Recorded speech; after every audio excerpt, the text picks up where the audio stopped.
Hello, everyone. I have the honor and privilege today to have the Prime Minister of St. Lucia, the Honorable Alan Chastanet, with me to discuss how his country has been affected by the pandemic and also to discuss some of the economic policy measures that he's taken to help his economy to recover. Welcome, Prime Minister Chastanet. Thank you for joining us. Great to be here this afternoon. Thank you, Marla. Thank you. So let's get right into it. Could you just tell us how this pandemic has affected St. Lucia and what has the response from a healthcare perspective been and how successful has that response been for you? So maybe it's better just to start from the back end first. So to date, I think we have 22 cases in total. I believe we have 3 that are currently recovering, which were St Lucia nationals that came back from the cruise ships, and they're in quarantine. We're very lucky nobody has gone to hospital and nobody has died in this period. So from that perspective, we've done a really very good job. I think the Caribbean has done an overall a very, very good job as well. I think some of the initial decisions we made, particularly back in February, really helped. But I would say to you fundamentally, Marla, that one, the contact tracing team that we had in place did an amazing job, because 90% of the persons who eventually became positive were already in quarantine when they became positive. So we only had 3 or 4 cases that were in the community. And when we found those cases, and it generated over 100 persons that we had to put into quarantine. So we moved very quickly to get 350 rooms from the hotel sector to make into compulsory quarantining. From very early, we realized that self-quarantining was not working. And so therefore, putting people into administered or supervised quarantining is what really helped. And that really has led to our success. And since then, the first goal was to try to slow it down in order to make sure that we had better facilities. So we were opening up a new hospital anyway. So we advanced the date on moving into the Owen King hospital and converted the old hospital immediately into a respiratory hospital. So we have a dedicated hospital right now with about 90 beds as a respiratory hospital. And we also got 110 Cuban doctors and nurses here very early. So they have their respiratory hospital has its own dedicated staff. So from that perspective, from a health perspective, we've done extremely well. And just last night, we announced the opening of our borders. As you may or may not know, the leaders of this region asked me to help put together a protocol for reopening the borders. And on June 4th, we had announced that protocol, which required pre-testing. Was a critical component to it, so that persons that were coming from any of the other affected countries, that they would have to be pre-tested. Both Antigua and Jamaica broke away from that marginally, in that they still were testing people, but they were allowing people to be tested on arrival. And that certainly has created a lot of problems that I'd like to say that we anticipated. And now they've reverted back to now pre-testing people before they arrive. So we have about 19 flights a week that will start this weekend, primarily from the US, and 1 flight a week from the UK and 1 flight a week from Canada. So we've kept it very restricted in that we only have 6 hotels that we've certified. So all tourists will have to go into those hotels. They will not be allowed to go outside of the hotels. So it'd be a confined vacation and an enclave per se. And then all nationals coming back home for the next 6 weeks have to go into one of our quarantine hotels, which the government will pay for, but means we only can accommodate 350 people a week at that pace. So we're hoping that within the first month to 6 weeks that we would have a very good sense as to whether in fact the pre-screening and the protocols that we're putting in place are working, And if they are, then we will now be able to broaden the things that tourists can do and add more hotels to it. For our Airbnbs and our smaller guest houses, we have created a bubble of about 30 countries in the Caribbean that we're allowing persons now to travel to St. Lucia without having to be quarantined. So between staycations and Caribbean vacations, we're hoping to see a resurgence in that segment of the market. And we're also obviously working very anxiously with some of the islands right now to establish a replacement for Leanne. Thanks for outlining that, Prime Minister, and congratulations on that, establishing that protocol and reopening your borders. Of course, I hope part of that bubble you will include Barbados, because I'm really keen to come to St. Lucia and climb your pitons. It is included. Okay, great, because we're pretty much COVID-free here in Barbados. There was one case that propped up maybe 2 or 3 days ago, but you know, it really is, yeah, and you're right, you in saying that in the Caribbean we have handled this really well. It's the one example of where smallness has worked to our advantage decidedly, and the fact that we're islands, most of us island states, and so it's easier for us to contain these things. But you talked a lot about the protocols as it relates to the tourism sector, the hotels and the Airbnbs. And of course, like most of us in the region, St. Lucia is very dependent on tourism. Your tourism product is a little bit differentiated and special in that it's seen as a romantic destination compared to, let's say, Jamaica, which has a much more diversified tourism product offering.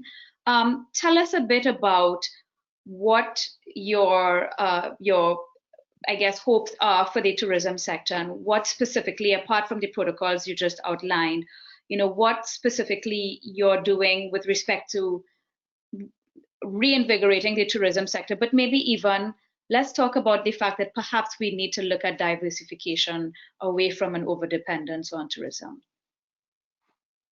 So, first of all, by way of history, I'm very fortunate that I've been in key positions throughout my career during some major interventions.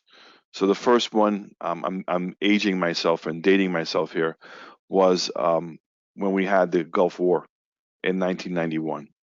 So I was the VP of marketing and sales for Windjammer Landing here in St. Lucia, and we had just opened up. And so we went through a situation where almost for 3 months, nobody was traveling because of the Gulf War.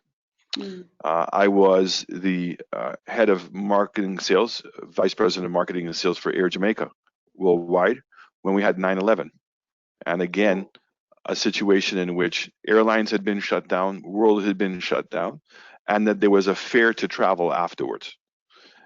I was the Minister of Tourism here in St. Lucia during the economic crisis. So we had a global economic recession. And then I've now most recently been the Prime Minister of St. Lucia dealing with climate change. And as you were talking about specifically as SIDS and how the global economic architecture is not facilitating small island developing states. So as early as... You're no stranger to crises, and so this puts you in a unique position to help steer your country in the right direction through this renewed, unprecedented crisis. Correct. So I was very lucky because of those experiences. You could see where this was heading. Right. So in the middle of February, when I was saying to some of my colleague prime ministers and also to the governor of my central bank that the likelihood is that there's a chance that all of the airlines will stop flying and all of the hotels will be shut and there would be no tourists in our country. So I can say to you in the middle of February, nobody really saw that. Nobody could envision that could ever happen. People thought it could have slowed down. I know there was a country, you and I know the country very well, and we were on a meeting, I think it was at the latter part of February, with the World Bank and the IMF. Sorry, I think it was the latter part of March. And that country was still saying that their GDP was only going to contract by 0.5%, and that the fundamentals in the American market were fine, and there's no problem. You know, we're going to have a little bit of a bump, but everything is going to be okay. And I was just like shaking my head, going, "What is it they're looking at that I'm not seeing?" So because of that, and also because that I'm an economist, as well as understanding the satellite account systems. So for many, many years, when I was president of the Caribbean Hotels Association, chairman of the Caribbean Tourism Organization, and obviously as a minister of tourism, have been pushing for the longest time that the central banks insist in this region that we invest in satellite accounting systems. So the satellite accounting systems help now really clearly understand the impact of tourism. Right. Because the macroeconomics doesn't. So here in St. Lucia, the macroeconomic number is that tourism is around 12% of our GDP, which is absurd. Understated. Yeah. Understated. So I remember when we had the recession, and I met with the Bankers Association because I was trying to get them on board to lobby the government, even though I was in the government, to provide special incentives for the tourism industry. And I asked them a simple question: what's your exposure to tourism? And almost every bank came back to me and said 50%. So I asked a question: okay, senior staff members who have home mortgages or any kinds of loans with you, if there's no tourism tomorrow, what jobs are those people going to be replaced with? So how do you classify that loan? Because here you have somebody who's exclusively dependent on tourism, that they don't have a job that would, in another sector on the country, that would have given them the salary that they had. So how do you measure that? The flower shop, where 85% of the flowers they were selling to were to the hotels because of the same romantic market that you were talking about. How did you classify that? The bus driver that provides bus transportation of staff to the hotels, how do you classify that loan? The taxi driver, how were you classifying his loan? And it went down the line, and one of the managing directors 3 days later called me up. He said 87% and counting. Right? So that's the reality, is that I understood very quickly that this would severely impact the government's revenue and would create a huge amount of unemployment in the country. Right. And it's because of that that we moved very quickly, and we started negotiating with the World Bank, the CDB on a policy-based loan, the IMF on their rapid response loan. We were working with the central bank to put a stimulus in place where all of the banks simultaneously would announce a minimum of a 3-month moratorium, possibly an extension for another 3 months, but that we were looking to a problem that would probably last somewhere between 6 to 9 months. And remember, this is back in February that we were already doing that. So we recut our budget on the basis that the initial prognosis was the GDP was going to contract by 10%. And as a result of it, our revenue was going to drop from 1.1 billion to 925 million. But we had a big elephant in the room in the case of St. Lucia, in that we have $700 million in bonds and treasury bills that were coming due this year. And certainly given what was taking place, the certainty we would have had that those would have just been rolled over, we had to certainly put a question mark as to what percentage would want to be redeemed at any point. So we did scenarios between 25% redemption and 50% redemption, and tried now to put that in. So there was a shortfall in our budget based on the traditional deficit of about 3%, plus now the drop in revenue, plus the possibility of having to take a 25% redemption. That created $900 million hole. And the question is, you're a 3% deficit. Could you rely on going to the regional bond market as you traditionally had to borrow the money? And we didn't think that we could. Right. So the good news is that between the IMF, the World Bank, CDB, ECCB, and bank overdrafts, and also Taiwan, where we were able to repurpose one of our loans, we raised the $900 million. Now, wow, congratulations. yeah, so it took a tremendous amount of anxiety off of the table. Right. So the good news is that we were able to do that. The bad news is I'm not a person who likes to borrow money to cover deficits.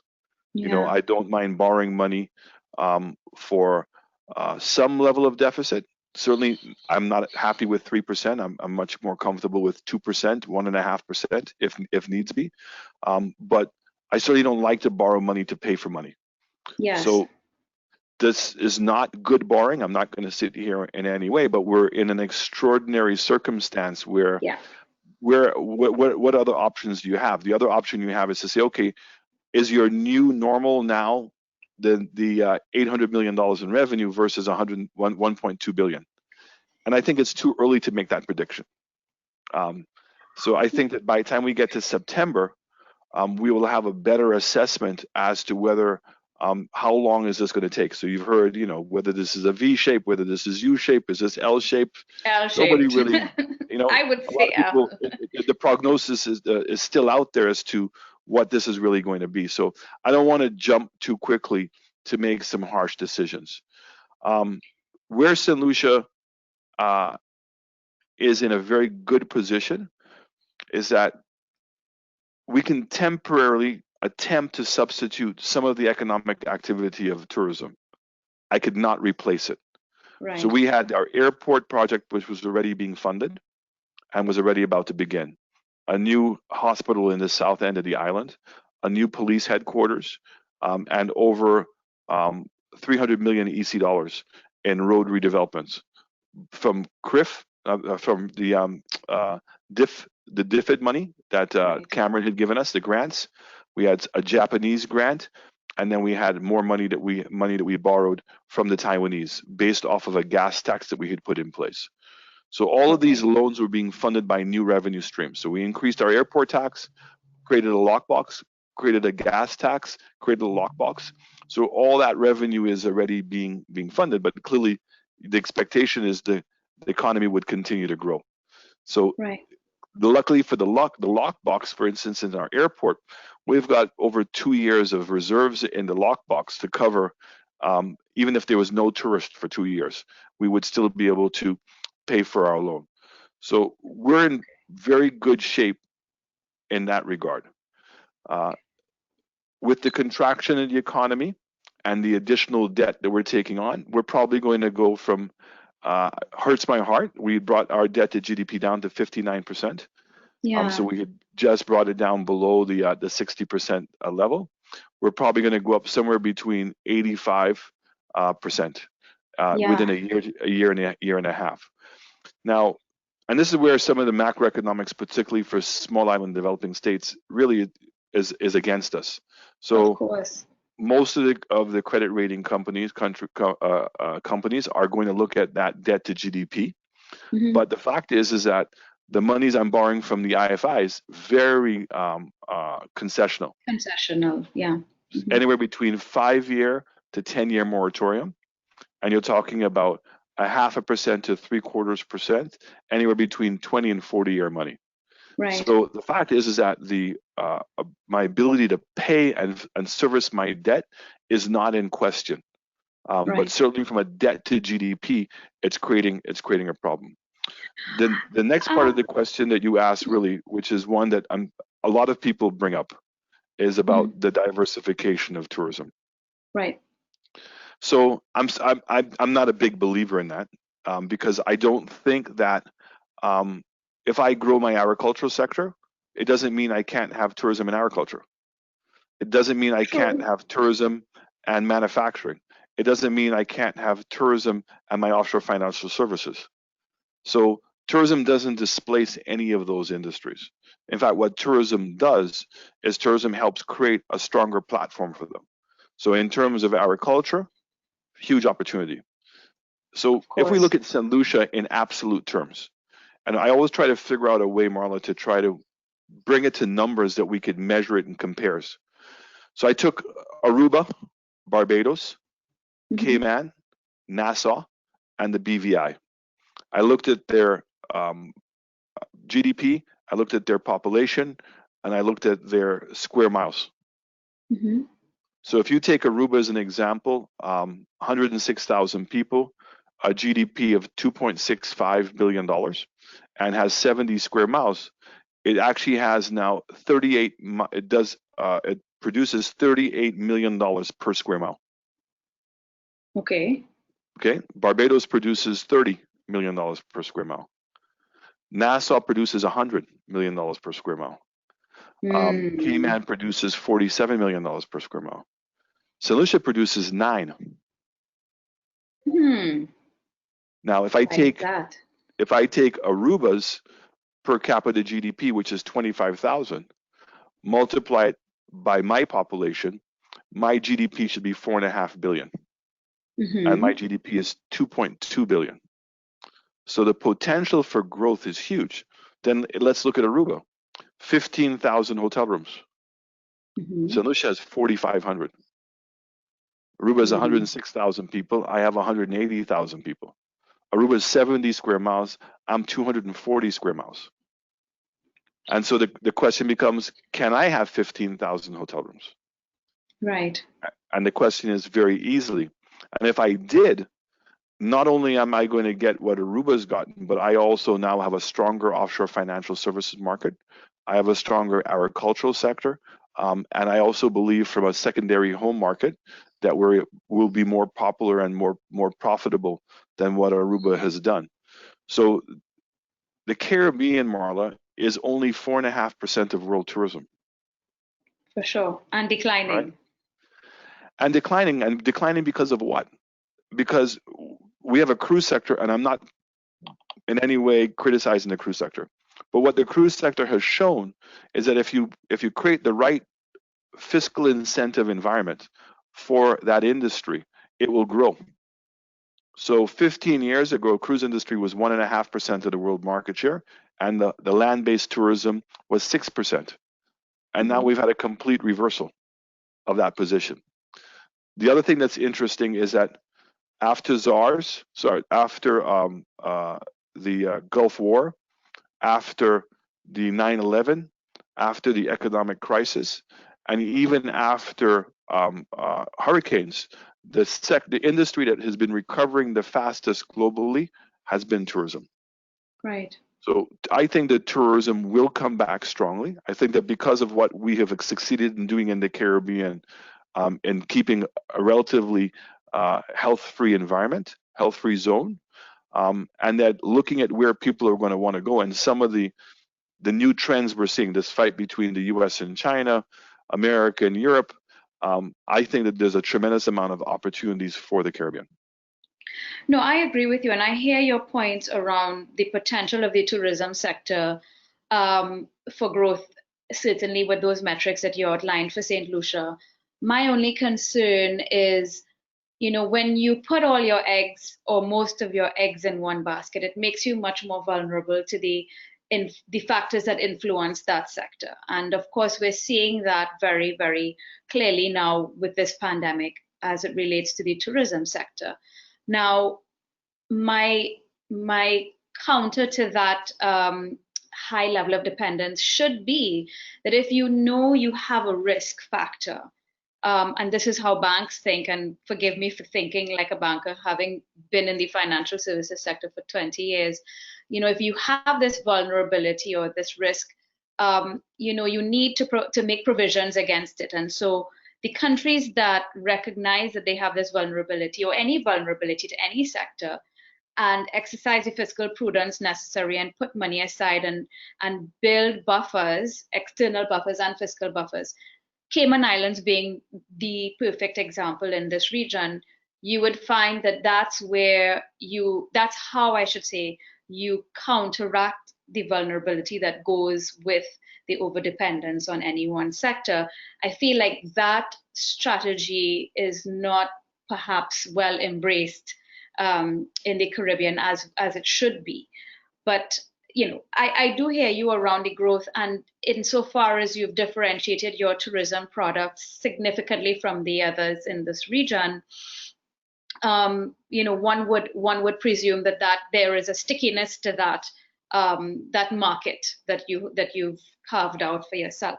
Just going back to your point around the debt, I mean, I've been on so many interviews and webinars since COVID-19 started, and you do hear countries complain, oh my God, my debt to GDP ratio is going to go up and I'm going to get downgraded.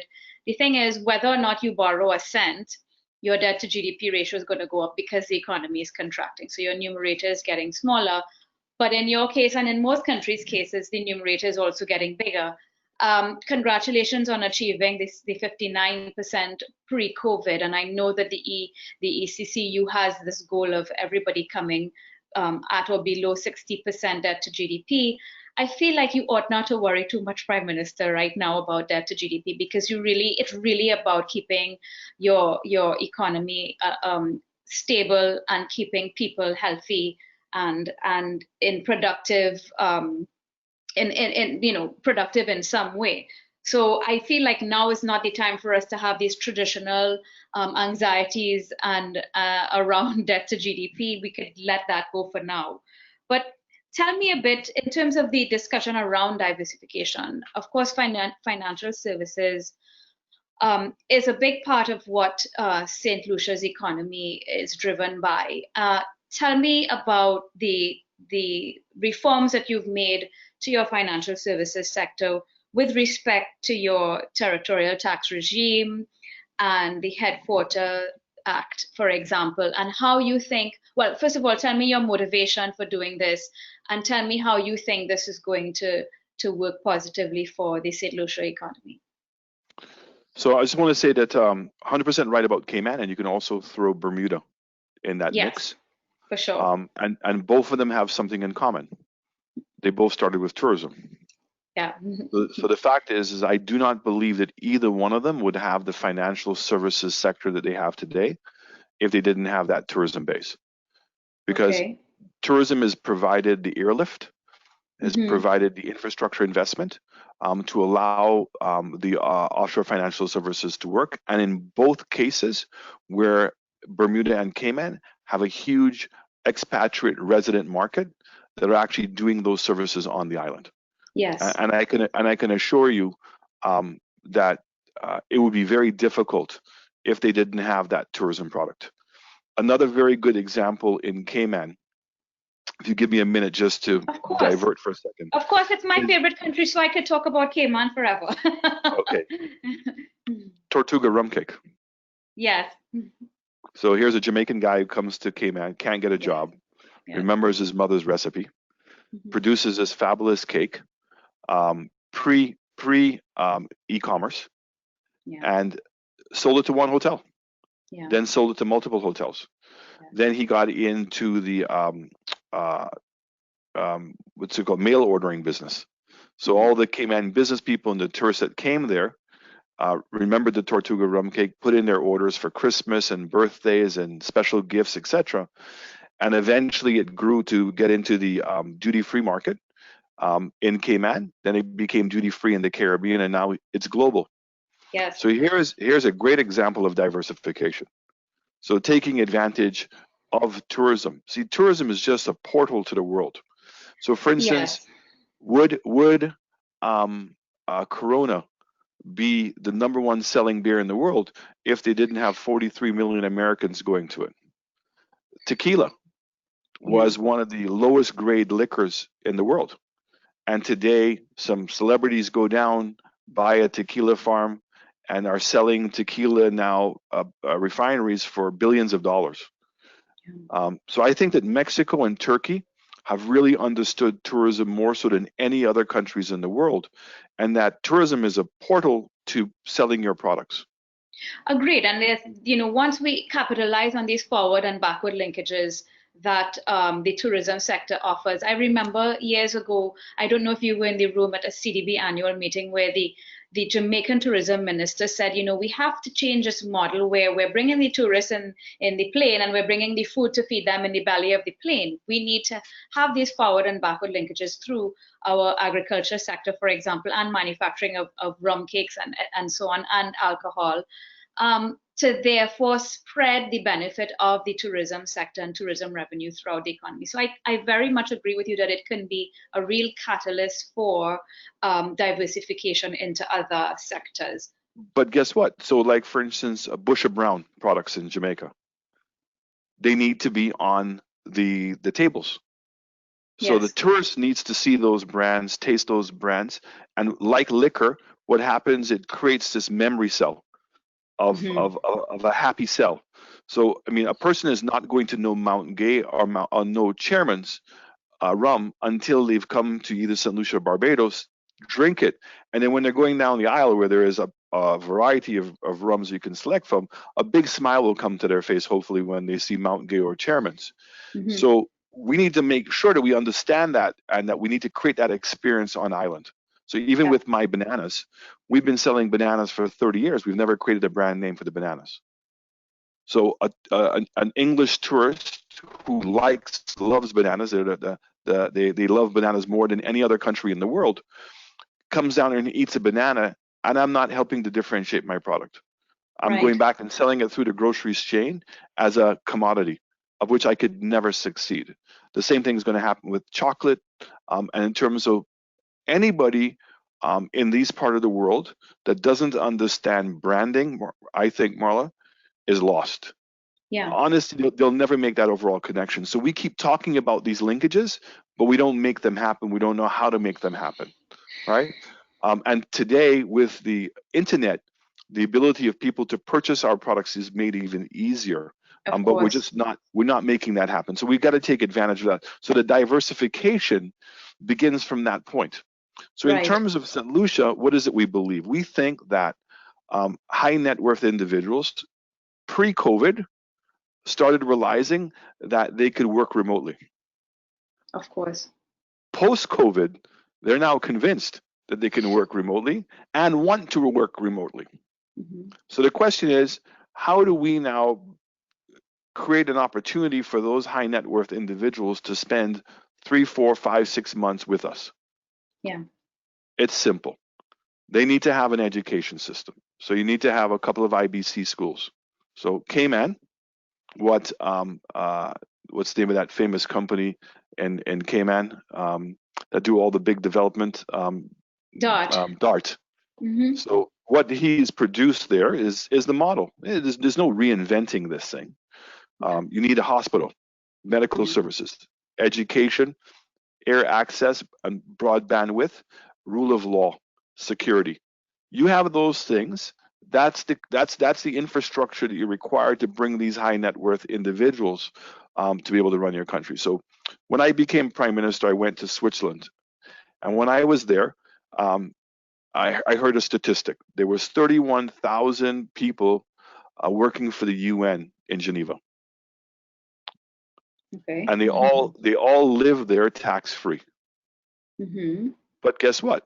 They rent homes or buy homes. They buy cars. They go to the grocery stores. They go to the restaurants. They have people traveling in and out. So the government was making its taxes indirectly, VAT and other consumption taxes.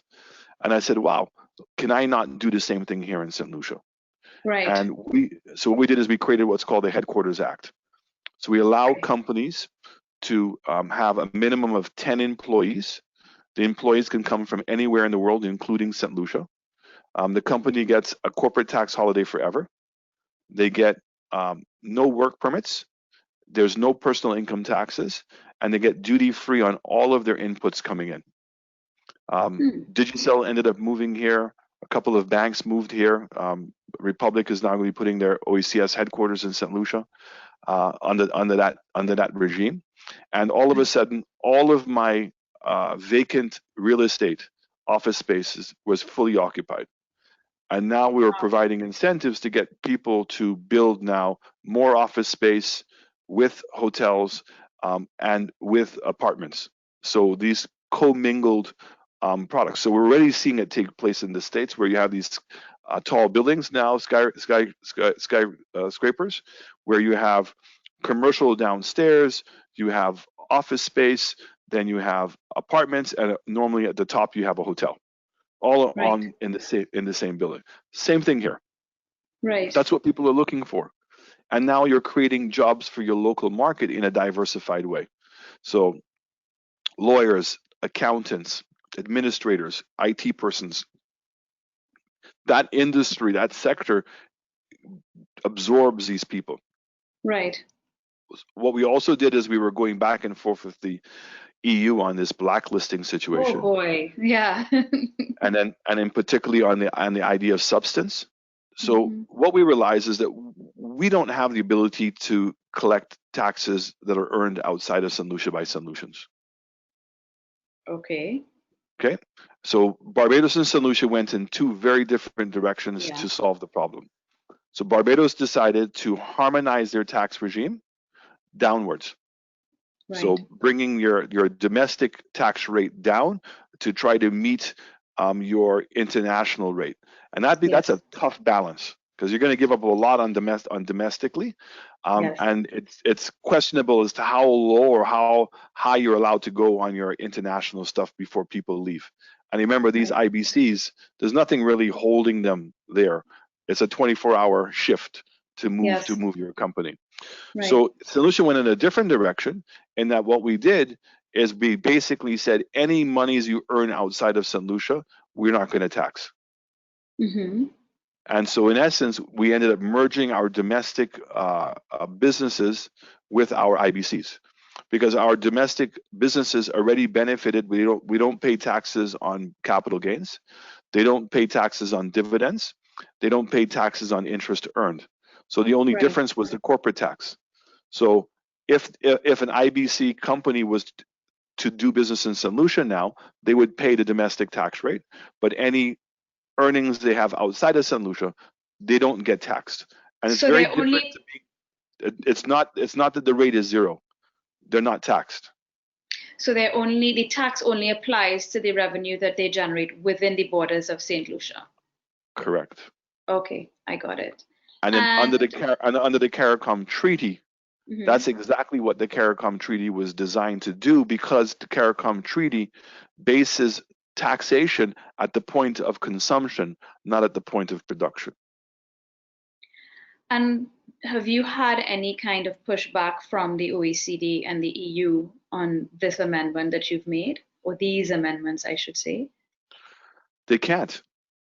We haven't, and they can't, because it solves the problem. The issue is that what they felt, and they tried to say initially, is that we had changed something specifically to get around what they were doing.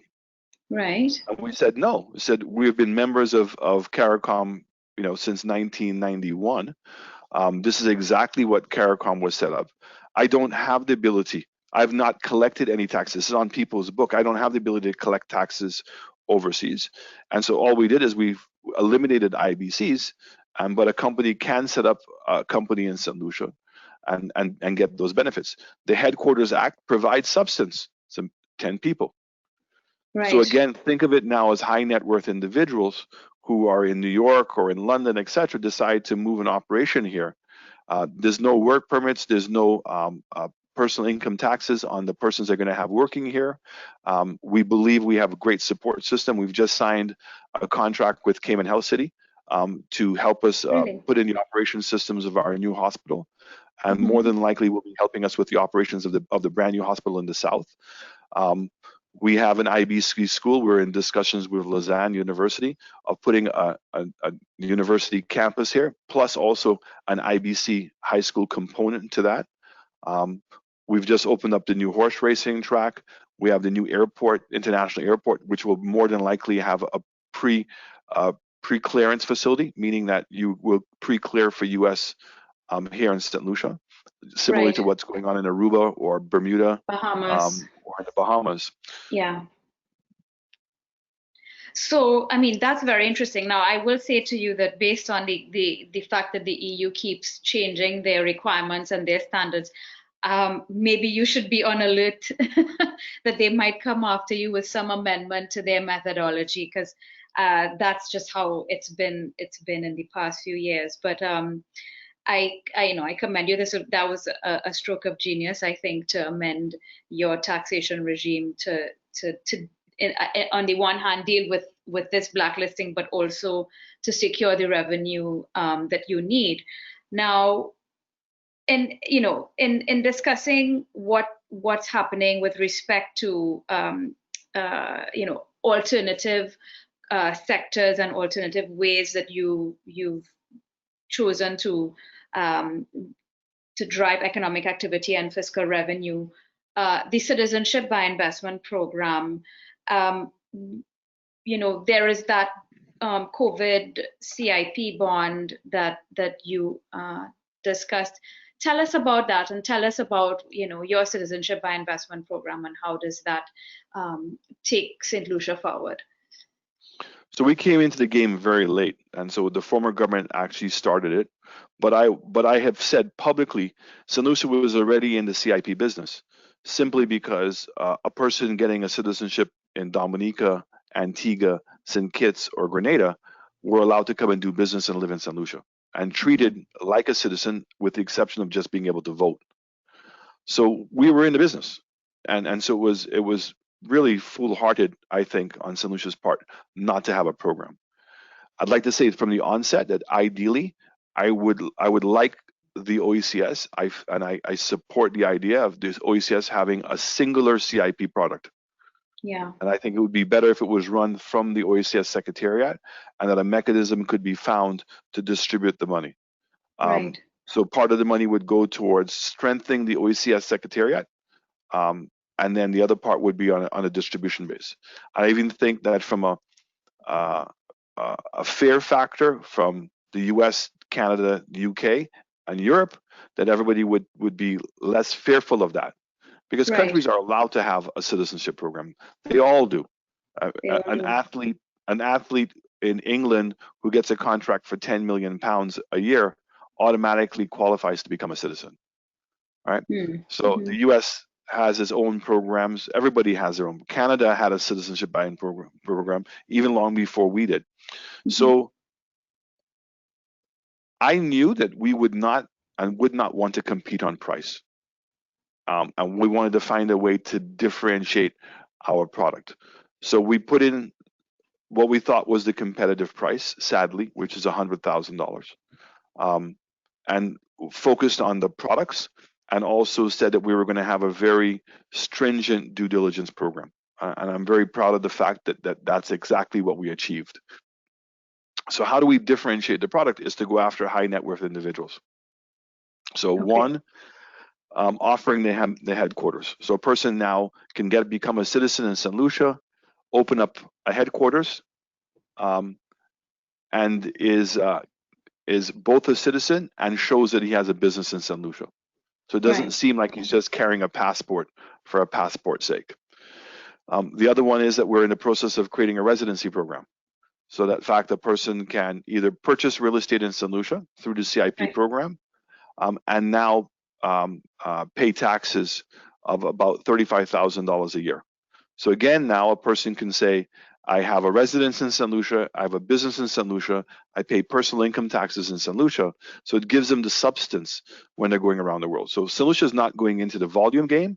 What we're going into is quality, and trying to go after individuals of high net worth, and that they're going to bring their friends here. So I look at Barbados as a very good example.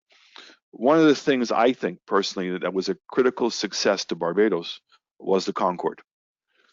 So the Concorde only flew to 4 places in the world: New York City, London, Paris, and Barbados. And in those days, people didn't have as many corporate jets as they did now. And so the who's who of the world flew on Concorde, and the only place to go for warm weather was Barbados. And they came down to Barbados and bought villas. And all the persons who wanted to do business with them now were buying villas around them. And so Barbados was really in the villa business, but kept on thinking that they were in the tourism business. So they kept on advertising to come to Accra Beach for $800, for a week, whereas really people were paying $10,000 a night or more to be in a villa. And Yes. if you think it from a comparative advantage, I think that the only other destination, Bermuda maybe from a villa perspective, Cayman to a lesser extent in those days, and oh God, Anguilla, maybe? not even Anguilla. It's in New York, outside of New York City. There's a place where all the wealthy people would go for the weekend. The name Martha's escapes me. Vineyard? No, not Martha's Vineyard. It's in New York. Okay. Oh, okay. Anyway, Anyway. so the point is that Barbados was in a very small group. And how did I know that Barbados didn't get that? Because when the Concorde stopped flying, they never did anything to differentiate themselves of these high net worth individuals. So when those persons came, they just automatically started treating them like they were flying domestically. I think that Barbados would have been in a position in those days to have convinced Virgin or convinced BA to actually have one plane maybe that would be reconfigured all first class. Right. And create a system. So even though people weren't getting the speed, but you were cognizant of who your clients were. Right. So they get the quality of service nonetheless. Right. Correct. So when you look at Barbados in terms of the impact and of that sector, huge in terms of paying property taxes, the exposure that it's able to create, how many business deals were cut at restaurants in Barbados, and certainly if Barbados also then had put the legislation in place to facilitate that, to become a little bit of a Hong Kong. They always spoke about it, but the bureaucracy never matched it in terms of creating this enclave where persons could have done a lot of those things. So I'm just saying that here in St. Lucia, this is what we're attempting to do. So we have Viewfort in the southern end of the island. We want to make that an international city. We have a deep water harbor, which we're working with the cruise lines to have a home porting facility. We have the horse racing track that we've put in. We've put in the Headquarters Act and building facilities for them in the southern part of the island. And we've put a tremendous amount of incentives and are creating the legislative framework to allow people to operate like in a free zone while they're down in St. Lucia. So this is really what our ambitious goal is. And the CIP program is that when we saw the problems with raising bonds on the market, and that we have a problem here with short-term debt, what we did is we offered $250,000 bond, zero face coupon for 5 years. This is 250,000 US. They buy a $250,000 bond. They get their citizenship. Right. They get zero interest for the 5 years, and I repay them the bond, the face value of the bond in 5 years. So what do I get? I'm converting currently. I have debt at 7.5%. So if you take 7.5% times the 250,000, I think it comes to 18,000, 19,000.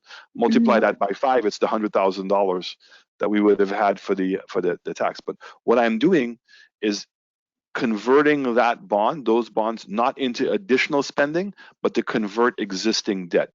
So all I'm doing is taking pressure off of ourselves by taking some of our shorter term debt and maybe some of our expensive longer term debt and converting it into this new instrument.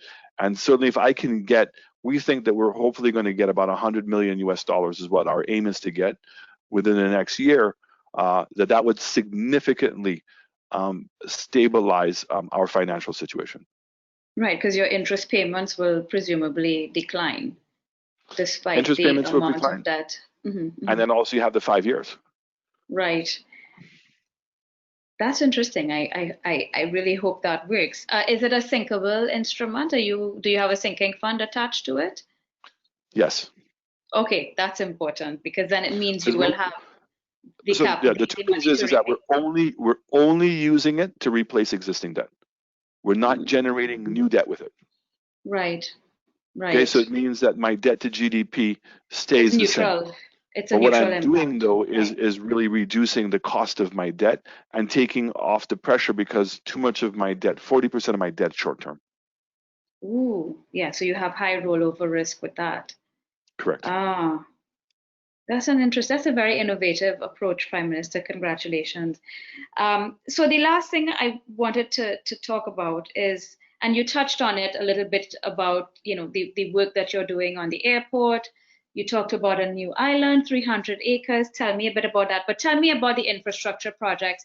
I'm aware that, you have engaged with the Taiwanese government to finance some of these, and that this is probably going to be employed as a way to kickstart the economy and maybe absorb some of the labor that was displaced from the tourism sector, for example. So tell us a bit about these infrastructure projects and what they're going to look like over the next couple of years. So if you follow on the conversation we had, Aruba, Cayman, Barbados, etc., we're saying that the GDP in St. Lucia should be somewhere between $4.5 billion to $6 billion. Mm-hmm. Given the size of our population, the size of our country, that's where we think the number should be. So the question becomes, if that was to happen, what would be the constraints to growth? So the airport was too small. The road Right. network is insufficient. Our water Right. supply was insufficient. We had to separate the container port from the cruise ship port, because what was happening is the cruise ships were growing and it was crowding out our container port. And we then had to now look at new infrastructure in the southern part of the island, because that's really where the huge opportunity. We have 10,000 acres of land with a deepwater harbor, international airport, and an international hospital in that location already. So we went out to the Taiwanese. Why the Taiwanese? Because they have the third largest reserves in the world. And we said, look, as a friend, I don't really want grant money. I mean, it's okay to get some grant money, but really the relationship has to be more significant than that, where you could now parlay some of my opportunity, and I can benefit from low cost money. So we've negotiated borrowings to the tune of 250 million US dollars, where it's a 20-year loan, 5-year moratorium at 1.5% on LIBOR, capped at 4%. So this is really good money for infrastructural development. And we're using a Taiwanese construction company, OECC, to build a new international airport. Once we got the $100 million from them, a syndicate loan came in for $75 million, and then the World Bank brought in $50 million at 40-year money at 0.5% with a 10-year moratorium to do the resurfacing of the airport runway. So what we started figuring out was, with the IFIs, it's better if you can get the project off the ground and bring them in afterwards, versus when you try to get them to be coming on the ground, they're much more reluctant.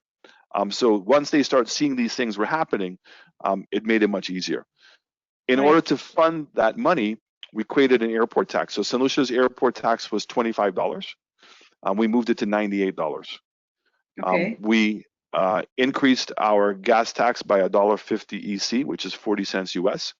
And the other thing that we did is we lowered our VAT rate from 15% to 12.5%. Okay. So you can imagine, when I first decided that this is the direction we were going in, the World Bank and the IMF went crazy on me. So they said that by increasing the airport tax, that we would see a reduction in tourism arrivals. They said by increasing the gas tax, we would see an increase in inflation, and by reducing the VAT revenue, we would see a substantial reduction in government's revenues. So a year later, tourism arrivals were up 11%. Inflation was 0, and we lost $15 million of revenue. And by a year and a half later, we were actually the same level of revenue at 15%, even though the VAT rate was 12.5%. And so they said, how did I know? So, well, first of all, tourists are not buying an airline ticket to come to St. Lucia. They're buying a package. Right. So it's the hotel, the tours, and also the airline ticket. So a $75 increase over a 7-night stay is 2 cups of coffee a day. Yeah, I see what you mean. Makes 0 impact. The that rate going down offset the possibility of inflation with the gas going up. Right. But between the gas tax and the airport tax, we generated over 150 million EC dollars of additional revenue. But what we did, Okay. Marla, is we never allowed that revenue to go into our consolidated fund.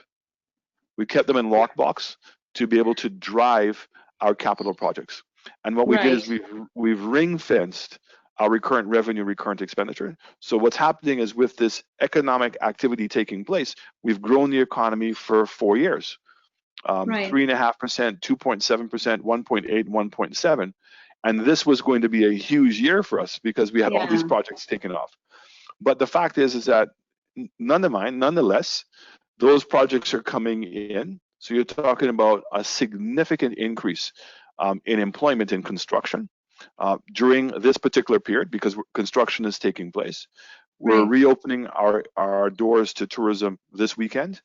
Mhm. I would like to think that it'll probably take until September, October before you start seeing those numbers build up and hopefully no continued outbreak and that we're learning how to coexist with COVID. Fingers crossed. Absolutely. And that we probably would see some significant recovery to our tourism product by the time we get to November, Christmas. Generally speaking, in the U.S., when there's a U.S. elections, there Yeah. is a dampening of the market for the last 2 months.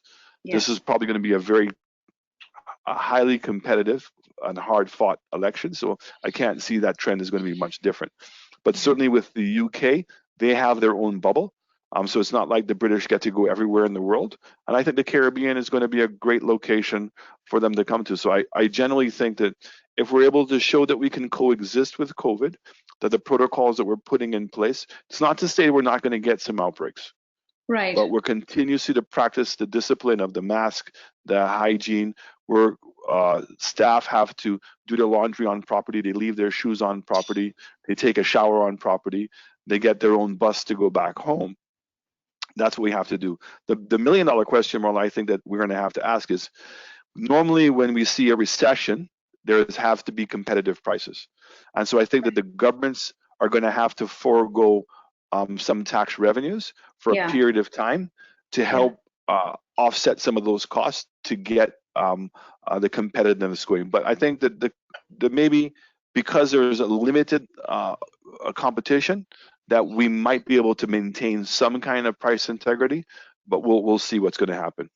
You know, what's interesting is it's very rewarding when you do things pre-COVID and something like COVID comes along, and all the programs the government had, the e-government. So we're going to have within 2 weeks another 14 government services online. By the end of the year, we'll have 54 government services online. Wow. A new e-registry of companies would have been completed. We're going to a completely system for education, which are ebooks. So all Right. the books are downloaded electronically. Teachers now have all the administrative support. We have the Headquarters Act that we're putting in, the infrastructure that we're putting in with the resilience building. All those things now have shown us we were heading in the right direction. Right. There's So not COVID one of the validated everything that you were doing before. That has been the most incredible and rewarding aspect of what we've done. Right. Well, congratulations for that. I mean, this sounds all very exciting. So I congratulate you, Prime Minister, on these initiatives. I really hope that they do. Certainly, it seems like COVID has validated that what you were doing was pro-resilience, pro-sustainability anyway. I'm pretty sure that there are other countries in the region that will be looking at what you've done and trying to play catch up with you. So congratulations on that. And thank you so much for taking the time to talk to us about all of the impacts that you've felt in St. Lucia with respect to this pandemic and everything that you've been doing before and currently around helping to build and sustain resilience in your economy and to drive growth. Congratulations again, and thank you very much for spending this time with us. Great, and the flight's hopefully going to be starting very soon. I think that we should have a couple of airlines in place to replace Liat, so hopefully we'll see you very soon. I'm looking forward to it. I mean, it won't be Liat. I already lost some money and I was supposed to be in Beckway over Easter, so lost that ticket. So hopefully we'll find some other airlines that I can get on. That's not too Well, expensive. the Prime Minister Motley. She's doing a great job and working very hard behind the scenes, and She she has my is. full support. And I Mhm. really hope that we can show that the government's role is to be able to provide the environment, but allow the Yes, private sector to run the entity. I completely agree with you. I completely agree. Thank you so much, Brian. Hopefully see you soon in St. Lucia. I look forward to it. Thank you. Okay, thank you. Take care.